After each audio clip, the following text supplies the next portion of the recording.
the Better Business Podcast. My name is Alexei and I'm your host. Today is our episode number 7. And in this episode, I wanted to touch on a couple of really important things. Well, first of all, I want to talk about mental health. And secondly, I do want to sort of relate a little bit more to the businesses that I actually run, because a lot of you probably don't know what I actually do. So mental health. Now, this is a huge topic, and I'm sure there's a ton of content on this. I do follow quite a number of people whom I'll reference in this podcast a little later, but I do find that, running a business can be really stressful and, quite demanding sometimes. And mental health does get affected quite a fair bit, in a sense that people feel lonely, they feel lack of support, they feel depressed, they feel all sorts of things. And there's not a lot of things that other people can actually do to help them, because it feels like business owners are participating in a game that a lot of people can't really relate to. I find that mental health can increase, can impact other things and decrease things like productivity, motivation, and so on and so on. I think overall, when it comes to mental health, you really need to understand how to balance out your personal life, your work, your goals and objectives, and be realistic and be true to yourself as to what it is that you're actually doing and how you are looking after yourself from that sense. Personally, the best thing I found with regards to mental health is just the ability to stop. If you can stop for one moment, close your eyes, and just try not to think, just try to give yourself a little bit of a breather and try to understand exactly where you are in space, where you are in time, and what it is that you're actually wanting to achieve out of all this. You may find that this moment of, stopping, if you like, this moment of clarity, which is what I like to call it, will give you just a bit of an idea as to where you are. Because I think overall, a lot of people forget that the whole business is a journey, right? You're starting somewhere, you're going somewhere, but then in the process somewhere, you just get too carried away by various activities, and you're just too worried about things getting done and getting people to do things and then getting things right and getting the right outcome. And then along the way, you really want to make sure that everybody's happy. And if they're not happy, you're trying to obviously rectify and fine tune the situation and the process and so on and so on. So it's really just one of those really never ending processes where oftentimes it doesn't quite take you where it is that you're actually wanting to go in the first place. So, goal setting. Have you set your goals? Are you sticking to those goals? Are you reviewing those goals? Are you spending time on yourself? Because mental health is really about you understanding where you are. And, sometimes people think, I'm getting anxious and things are out of control because I'm getting a panic attack or something like that. Well, you really need to stop and understand as to why you are experiencing that and what's actually causing it. It could be a physical problem. It could be a problem with things like relationships, or maybe your relationship with money that could be affecting the whole thing. Or potentially there could be something like a lack of, belief system behind what it is that you're doing. Overall, I've come across this concept called the 4Fs in the past, which really sort of helped me in relation to the mental health and the whole mindset side of things. Now, the 4Fs are family, faith, fitness, and finance. Family, obviously, being people close to you, people that are surrounding you and supporting you along the way, not necessarily the blood family. It could be your friends, it could be your colleagues. Your fitness is really to do with your overall well-being, your health, your exercise, and so on. Diet, like you really need to understand what it is that you need to be doing in order to maintain that. Now, your finance is basically how well you're doing in terms of spending, saving, investing, and so on. And you just need to be mindful of what the actual processes need to be. And everyone's obviously got this different. Now, the fun one is faith. And the faith is one of those things that's very different for everybody. And I find that having some sort of rules or some sort of, principles that you're following really helps, because at the end of the day, like, what makes you wake up in the morning? Why are you doing things a certain way? If you've been raised, let's say, a Christian, for example, you've got some beliefs that are structured for you in a certain way, and there's a great explanation for those. Really makes those things easier. At least I hope so. If you are not a Christian or don't follow those sort of beliefs and don't share those values, like, what is it that's helping you wake up in the morning?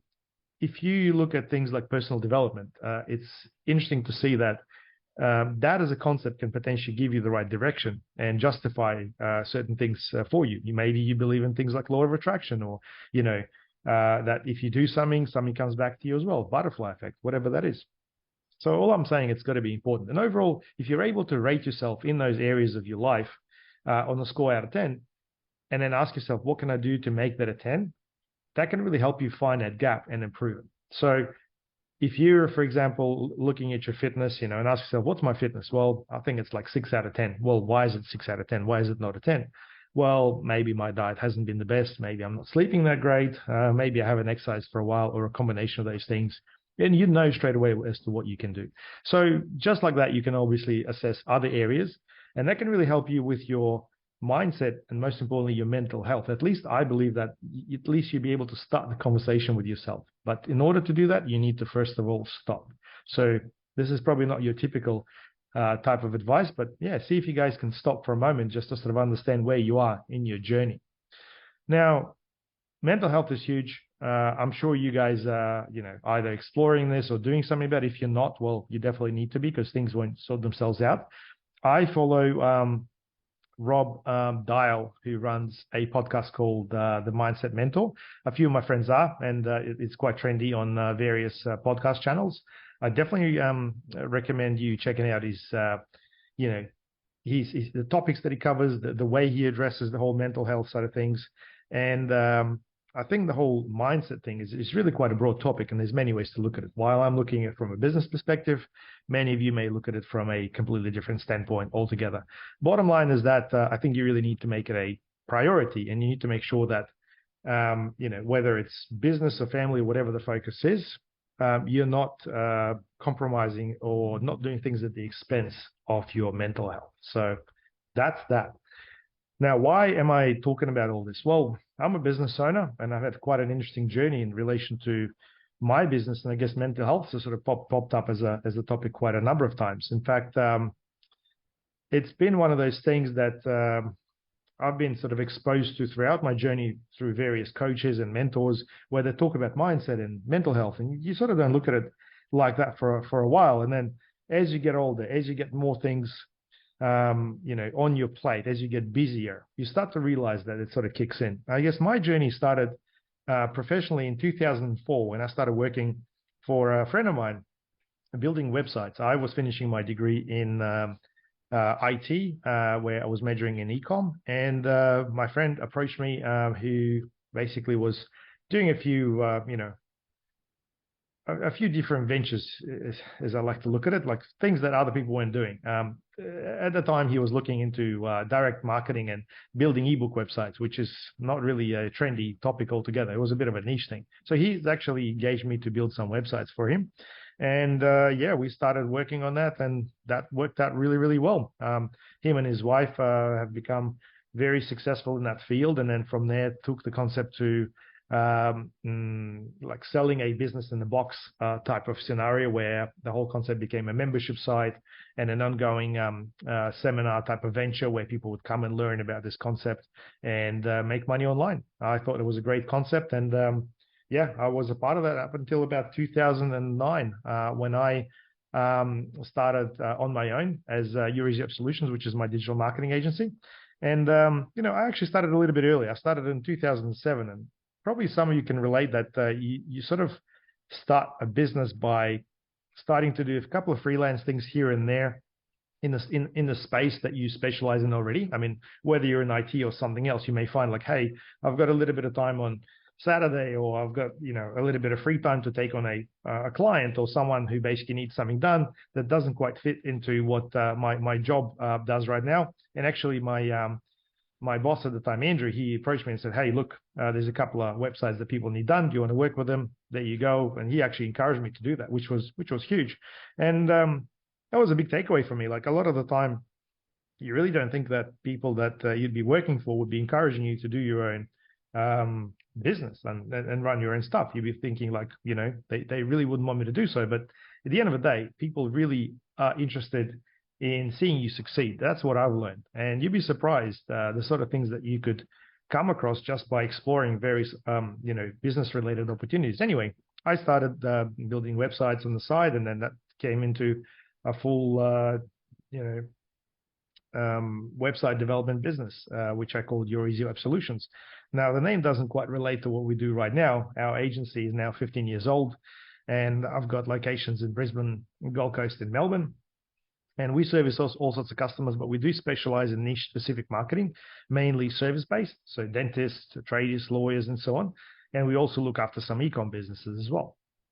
So that's pretty much the journey of Your Easy Web Solutions. Obviously, we had quite a few ups and downs. And look, if you guys want to know anything specific, please comment within this podcast. And I'd be more than happy to answer your question. But the business has changed quite a fair bit. And as you can imagine, the whole digital marketing game changed quite a fair bit as well.